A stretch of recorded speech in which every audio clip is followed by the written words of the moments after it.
चलिए आज की करते हैं क्लास शुरू। आप सभी को मेरी प्यार भरी राम राम। मैं ऋषि, आप सभी का स्वागत है वॉरियर डायरी में, जहां आज मैं आपको करवाने वाला हूं संज्ञा और सर्वनाम के सारे चैप्टर। इससे पहले हमने लिंग वचन कारक किया था हिंदी में, आज करेंगे संज्ञा और सर्वनाम। क्या होती है संज्ञा सर्वनाम वो जानेंगे, करेंगे डायरेक्ट सवाल। चलिए आते हैं पहले सवाल पर। क्या आप घर भी जाएंगे?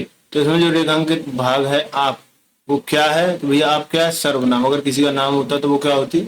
संज्ञा होती। ठीक है, चलिए आगे आते हैं अगले सवाल पर।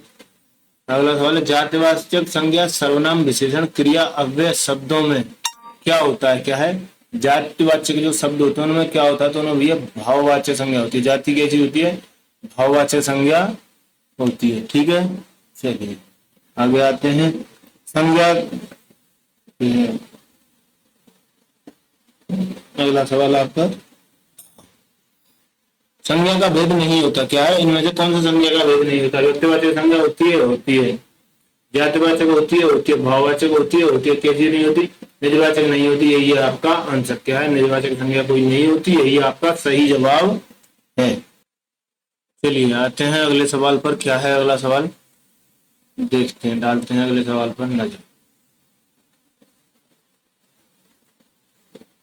ये रहा आपका अगला सवाल 465।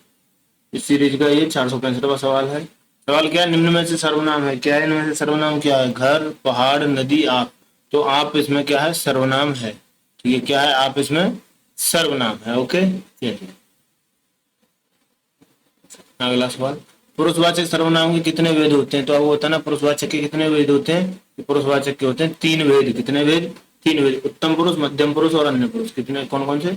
उत्तम, मध्यम और अन्य पुरुष। ठीक है, चलिए ये रहा आपका अगला सवाल। क्या है? इसमें 4 विकल्प दिए गए हैं। विकल्प के वाक्य का सही छोड़िए। सवाल ये है सर्वनाम का शाब्दिक अर्थ होता है। क्या है? सर्वनाम किसको कहते हैं? सर्वनाम का शाब्दिक अर्थ क्या होता है? सर्वनाम का मतलब होता है सबका नाम। सर्वनाम में सर्व माने सभी, नाम माने नाम। तो क्या होगा तब? सबका नाम। ये होगा इसका सही जवाब। ओके, अगला सवाल। यह मेरी पतंग है। क्या है? यह मेरी पतंग है। तो इसमें मेरी क्या है आपसे पूछा गया है। इसमें मेरी क्या है? तो भैया इसमें मेरी क्या होगी? बिल्कुल निश्चयवाचक सर्वनाम होगा। कैसा होगा? निश्चित है कि मेरी है। क्या है? निश्चित है कि मेरी, इसलिए क्या होगा इसमें? निश्चित, निश्चयवाचक सर्वनाम होगा। ठीक है, चलिए अगले सवाल की ओर प्रस्थान करते हैं। और ये रहा आपका अगला सवाल। क्या है? फिसलन। फिसलन पूछा गया, तो फिसलन कैसी है? तो फिसलन क्या है? फिसलन भैया आपकी विशेषण है, क्रियापद है, क्रियाविशेषण नहीं, भाववाच्य संज्ञा है। क्या है? भाववाचक संज्ञा है फिसलन। ओके, चलो अगला सवाल। सवाल नंबर 470। एक विकल्प दिया गया, कौन सा पुरुषवाचक सर्वनाम का भेद नहीं है?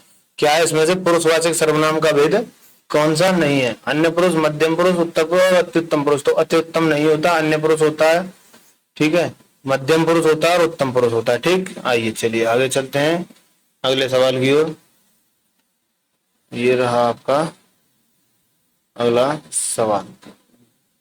वचन किसके लिए प्रयोग किए जाते हैं? तो वचन किसके लिए प्रयोग होता है?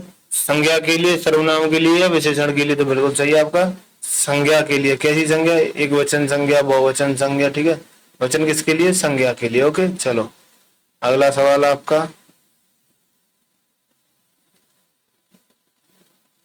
ये रहा आपका अगला सवाल। ऑप्शन दे निकाल लेते हैं इसके। कोई सज्जन आपको बुला रहा है, इस वाक्य में किस सर्वनाम का प्रयोग हुआ है? तो क्या है? कोई। कोई क्या होता है ये आपको बताना है। तो कोई क्या हुआ? अनिश्चित। निश्चित नहीं है, कौन है भैया? अनिश्चित है। क्या है? अनिश्चित वाचक सर्वनाम है। ठीक है, चलो आगे इस सवाल पे आते हैं हम लोग। आगे सवाल क्या है? ठीक, आ गया समझ में? ओके, आगे सवाल। व्यक्ति, वस्तु या स्थान के नाम को क्या कहते हैं? किसी व्यक्ति, वस्तु या स्थान के नाम को संज्ञा कहा जाता है। क्या कहा जाता है? संज्ञा कहा जाता है। ठीक, अगला सवाल। जो भाववाचक संज्ञा नहीं है उनका वचन करके रिक्त स्थान करें। क्या है? जो भाववाचक संज्ञा नहीं है वो यहाँ लगानी है। तो भाववाचक संख्या कौन सी नहीं है ये आपको बताना है। ठीक है, करुणा नहीं है, करुणा भाववाच्य है। सुंदरता ये भी भाव होता है, पढ़ाई ये भी भाववाच्य है, अमीरी ये भी भाववाच्य है। तो इसमें क्या है, इसमें क्वेश्चन में यूपीएसआई का ये सवाल है, इसमें एरर था। ये चारों को चारों भाववाचक ही संज्ञा है। क्या है, चारों भाववाच्य ही संज्ञा है। ठीक है, चलिए अगले सवाल की ओर हम लोग प्रस्थान करते हैं।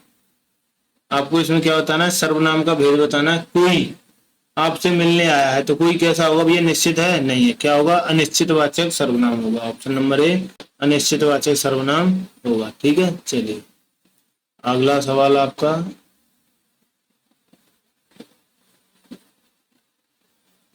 ये रहा।